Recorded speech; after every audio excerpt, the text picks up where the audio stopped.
આજે સમગ્ર વિશ્વમાં વિશ્વ આદિવાસી દિવસની ઉજવણી થઈ રહી છે। આપણે જાણીએ છીએ કે 9મી ઓગસ્ટ એટલે યુનો દ્વારા ઘોષિત કરવામાં આવ્યો હતો આદિવાસી લોકો માટે। આદિવાસી સંસ્કૃતિ, આદિવાસી પરંપરા, આદિવાસી રીત રિવાજો, જળ જંગલ જમીન અને પર્યાવરણને લઈને બચાવવાને લઈને યુનો દ્વારા આ 9મી ઓગસ્ટે વિશ્વ આદિવાસી દિવસ ઘોષિત કરવામાં આવ્યો હતો અને એને લઈને સમગ્ર વિશ્વમાં, સમગ્ર ભારતમાં, સમગ્ર ગુજરાતમાં અને ગુજરાતના જે 33 જિલ્લાઓ છે જે આદિવાસી બહુલક વિસ્તાર છે એમાં વિશ્વ આદિવાસી દિવસની ઉજવણી અલગ અલગ રીતે કરવામાં આવી રહી છે।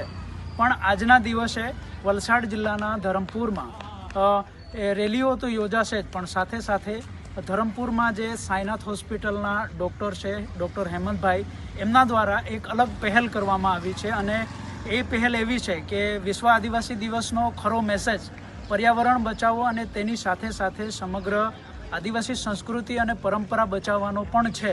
ત્યારે એમણે પર્યાવરણ પર ફોકસ કર્યું છે, કેમ કે આપણે જાણીએ જ છે કે ગ્લોબલ વોર્મિંગની સમસ્યા છે એ દિવસે દિવસે વધી રહી છે। એને લઈને એમણે એવું વિચાર્યું કે આજે 9મી ઓગસ્ટ છે, જેને લઈને 9 ગામમાં 9 જાતના વૃક્ષો વાવી શકાય અને એનું વાવેતર કરીને એ પર્યાવરણમાં જેટલું યોગદાન આપી શકાય એટલું સ્વસ્થ પર્યાવરણને લઈને જે યોગદાન આપી શકાય એ યોગદાન આપવાનો પ્રયાસ કર્યો છે। તમે જાણશો તો 9 ગામમાં ખૂબ જ સારો પ્રતિસાદ મળ્યો છે। યુવાનો આ વૃક્ષારોપણ કાર્યક્રમમાં જોડાયા અને એ હું તમને દ્રશ્યો પણ બતાવીશ એમના। તમે જુઓ આ 9 ગામમાં જે વૃક્ષારોપણ થયું એના દ્રશ્યોને।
ગાડી આપી દીધી ગાડી આપી દીધી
આપણે જાણીએ છીએ કે પર્યાવરણની સમસ્યા અત્યારે હાલમાં ખૂબ જ છે અને આદિવાસી સમાજ દ્વારા પર્યાવરણની સુરક્ષા અને એની વાવેતર માટે હંમેશા પ્રયત્ન કરવામાં આવે છે. ત્યારે આ જે એક પહેલ છે એ પહેલ કેવી રીતે કરવામાં આવી અને એનો મુખ્ય ઉદ્દેશ શું હતો, આપણે એમની સાથે ડૉક્ટર હેમંત સાથે પણ વાત કરીશું અને એમની જે ટીમ છે એમની સાથે પણ વાત કરવાનો પ્રયાસ કરીશું.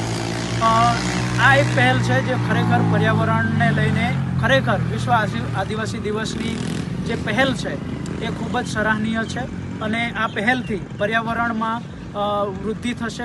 સ્વસ્થ પર્યાવરણની એક વ્યાખ્યાયિત કરવાનો જે પ્રયાસ છે એ ખૂબ જ પ્રશંસનીય છે અને આપણે એમની સાથે પણ વાતચીત કરી.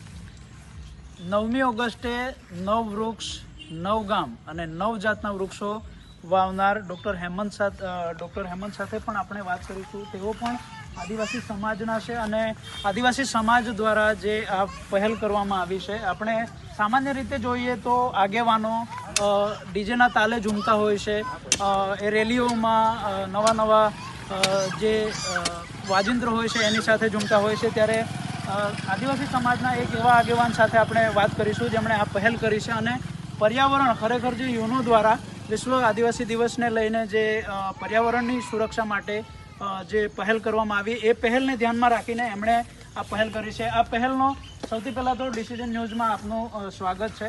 ડૉક્ટર સાહેબ, મારો પહેલો પ્રશ્ન એ જ છે કે તમે જે આ પહેલ કરી એનો વિચાર તમને કેવી રીતે આવ્યો? કેમ કે સામાન્ય રીતે આપણે જોઈએ તો આદિવાસી સમાજ રેલીઓમાં અને મોટા સરઘસોમાં વધારે ફોકસ કરતો હોય છે. તમે એક આદિવાસી સમાજના આગેવાન તરીકે તમને વિચાર કેવી રીતે આવ્યો આ પ્રકારે? પ્રથમ તો વિશ્વ આદિવાસી દિન નિમિત્તે સર્વને ખૂબ ખૂબ શુભેચ્છાઓ. સંસ્કૃતિ બહુ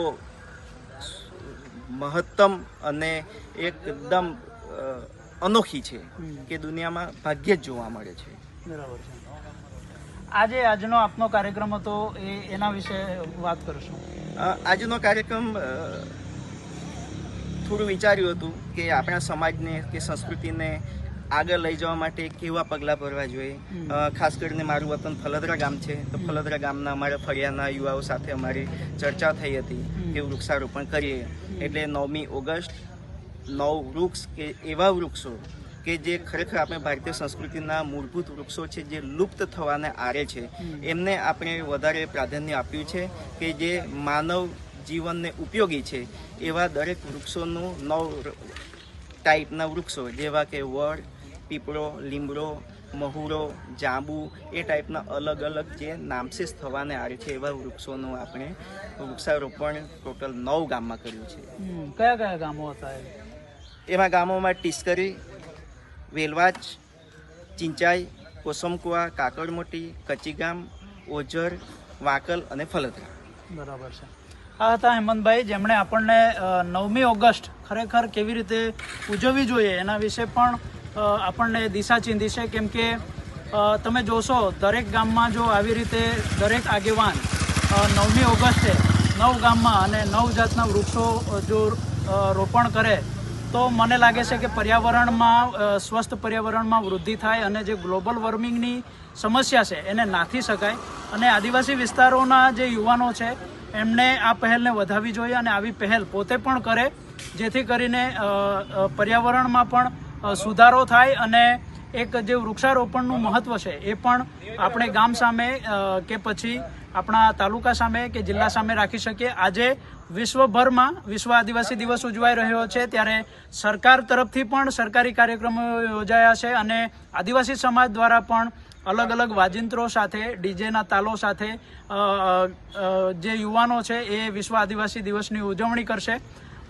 આપણે આ પહેલ કરનારા જે ડૉક્ટર હેમંતભાઈ છે એમને ખૂબ ખૂબ અભિનંદન આપીશું કે તેમણે નાચગાન તો ખરું જ, નાચગાન સાથે સાથે પર્યાવરણનો પણ એટલું જ મહત્ત્વ સમજ્યું અને ગામડાઓમાં જે પર્યાવરણનું મહત્ત્વ છે તે વિશ્વ આદિવાસી દિવસને લઈને પ્રસારિત કર્યું. આદિવાસી સમાજના જે આગેવાનો છે એ એવા મુદ્દાઓને ધ્યાને લેતા નથી, ખાસ કરીને વ્યસનના અને આત્મહત્યાના જે મુદ્દાઓ છે એને લઈને.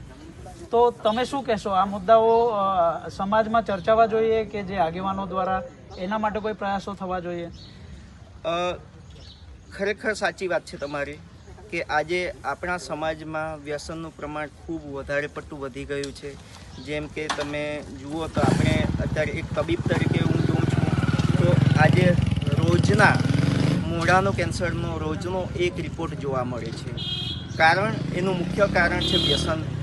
કારણો ઘણા હોય છે પણ મૂળભૂત કારણ એક વ્યસન છે. તો વ્યસન પણ એક બહુ મોટું કારણ છે. એની સાથે સાથે બીજા અનેક કેન્સરના રોગો જે બીજા અલગ અલગ પ્રકારના વ્યસનોથી થાય છે અને સાથે સાથે આજે વ્યસનોથી આજે ઘણા બાળકો રિહેબિલિટેશન સેન્ટરમાં પણ મૂકવા પડે છે. એવા દિવસો આવ્યા છે. તો ખરેખર આપણે સમાજના દરેક જાગૃત નાગરિકે, સમાજના આગેવાનો અને રાજનેતાઓએ આ બાબતે ખાસ ધ્યાન આપવું જોઈએ. સંસ્કૃતિની જ્યારે વાત કરીએ, આદિવાસી સંસ્કૃતિની, ત્યારે અત્યારે જે આદિવાસી સંસ્કૃતિ છે એ મિશ્રિત થતી જાય છે. એમાં અલગ અલગ ધર્મની કે અલગ અલગ સંપ્રદાયની પણ સંસ્કૃતિ મિશ્રણ આપણે જોઈએ છે. એવા સમયે આદિવાસી સંસ્કૃતિને કે પરંપરાગત રિવાજોને કે પરંપરાગત જે આપણા વાદ્યો છે કે પરંપરાગત જે સંસ્કૃતિ છે આપણી, એમને બચાવવા શું કરી શકાય? આપના મતે શું લાગે છે? આપણા આદિવાસી સમાજની સંસ્કૃતિ ખૂબ જ અદ્ભુત છે. ભૌગોલિક પરિસ્થિતિ પ્રમાણે જોઈએ તો ગુજરાત નહીં, આપણો દેશ નહીં, દુનિયાના તમામ ક્ષેત્રમાં આદિવાસી સમાજની અને સંસ્કૃતિ ખૂબ જ અલગ અલગ રીતે જોવા મળે છે. પરંતુ તમે દરેક જગ્યાએ જુઓ, દુનિયાના કોઈ પણ ખૂણે, તો આપણા આદિવાસી સમાજના વાદ્યો હોય તો વાદ્યો કર્ણપ્રિય હોય છે. એનાથી ક્યારેય પણ ધ્વનિ પ્રદૂષણ થતું નથી અને એના કારણે આપણા તંદુરસ્તી ઉપર બહુ સારી અસર થાય છે. એ જ રીતે આપણે ખોરાકની વાત કરીએ તો પહેલાંના સમયમાં આપણા આદિવાસી સમાજના દરેક યુવાઓ, વડીલો થાય એ પછી એનું આયુષ્ય ખૂબ લાંબુ અને તંદુરસ્ત રહેવું હતું. પરંતુ હવે પછી આપણે આ બધી વસ્તુઓ ભૂલી ચૂક્યા છે. પશ્ચિમી સંસ્કૃતિ તરફ દોટ મૂકી ગયા છે. ઠંડા પીણાઓ કે જંક ફૂડ અને રેડીમેડ ફૂડ.